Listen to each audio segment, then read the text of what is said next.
Rhode Island Red, dual purpose, meat and egg type. Pwede natin i-free range, pwede natin gawing cage free. So gaya nito, nakakulong lang sila.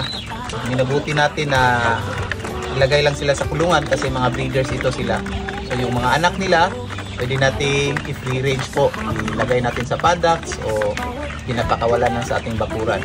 Dual purpose, malakas mangitlog, tsaka madaling lumaki yung katawan nila. So egg and meat type po. Ayan, Rhode Island Red or D853 ng dominant CZ. So ayan, para sa mga may balak mag-alaga ng mga Rhode Island Reds or mga heritage chicken, marami tayong stocks ngayon. Pwede kayong mag-PM sa aming page o tumawag sa amin mga ka-agri kung gusto nyong magsimula sa pag-aalaga ng mga free-range chicken. D853 ng dominant CZ. Ito, mga imported stocks po, mga parent stocks po ito mga ka-agri.